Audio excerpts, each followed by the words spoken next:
Hello sir, ನಾನು customer ಕೇರಿಂದ ಮಾತಾಡೋದು. ಹಾ ಹೇಳ್ರಿ ಮೇಡಮ್. ಸರ್, ನಿಮ್ಮ ಫೋನ್ದು ರೀಚಾರ್ಜ್ ಖಾಲಿ ಆಗಿದೆ, ರೀಚಾರ್ಜ್ ಮಾಡಿಸಿ. ಮೇಡಮ್ ಇವಾಗ ನನ್ನ ಕಡೆ ರೊಕ್ಕ ಇಲ್ರಿ, ಇದೊಂದ್ಸತಿ ನೀವ ರೀಚಾರ್ಜ್ ಮಾಡಿಸ್ಬಿಡ್ರಲ್ಲ. ಸರ್, ಹಂಗೆಲ್ಲ ಮಾಡೋಕ್ಕಾಗಲ್ಲ. ಹಂಗ್ಯಾಕ್ ಮಾಡ್ತೀರಿ ಮೇಡಮ್? ಇವಾಗ ಬಾಕಿ ಒಳಗೆ ಹಚ್ಕೋರ್ಲೆ, ನನ್ನ ಪಗಾರ ಆದ್ಮೇಲೆ ನಿಮ್ಗೆ ಪಕ್ಕ ರೊಕ್ಕ ಕೊಟ್ಟ ಬಿಡ್ತೇನೆ ಮೇಡಮ್. ಹಾ ಹೇಳಿ. ನಿಮ್ಮ ಹೆಸರು ರೀ? ಅಂಜಲಿ ಅಂತ. ಓ ಅಂಜಲಿ ಮೇಡಮ್, ಇದು ನಿಮ್ದು ವಾಟ್ಸಪ್ ನಂಬರ್ ಇಲ್ಲ ಇದೆ? ಅಂಜಲಿ ಮೇಡಮ್ಮ. ಸರ್, ಇದು ನನ್ನ ನಂಬರ್ ಅಲ್ಲ, ಆಫೀಸ್ ನಂಬರು. ಅಲ್ಲ ಅವನವನು ಮೊದ್ಲ ಹೇಳ್ಬಾರ್ದೇನ್ರಿ?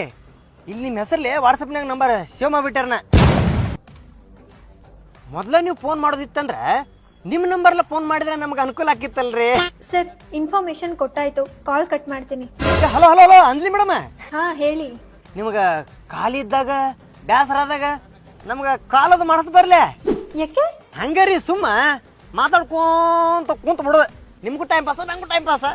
ಸರ್, ನನಗೆ ಕಾಲ್ ಕಟ್ ಮಾಡ್ತೀನಿ. ಹಲೋ ಹಲೋ ಇರ್ರಿ ಮೇಡಮ್, ಇರ್ಲಿ ಒಂದು ಸ್ವಲ್ಪ ಇರ್ರಿ. ನಿಮಗೊಂದು ಮಾತು ಕೇಳೋದಿತ್ರಿ ಅಂಜಲಿ ಮೇಡಮ್ ಅವ್ರ. ಹಾ ಹೇಳಿ. ಇದ ಖುಷಿಗೆ ಒಂದು 2,000 ರೂಪಾಯಿ ಫೋನ್ ಪೇ ಮಾಡ್ರೆ ಹಾಕಿತ್ತಲ್ಲ, ನನಗೊಂದು ಸ್ವಲ್ಪ ಕೆಲಸ ಇದ್ದು ರೀ. ಸರ್, ನಾನು ಕಾಲ್ ಕಟ್ ಮಾಡ್ತೀನಿ, ಬಾಯ್. ಹಲೋ ಹಲೋ ಹಲೋ ಅಂಜಲಿ ಅವರ. ಅಂಜಲಿ ಮೇಡಮ್, ಅಂಜಲಿ ಮೇಡಮ್ ಭಾರಿ ಇದ್ರಪ್ಪ ಮಾತಾಡಕ್ಕೆ.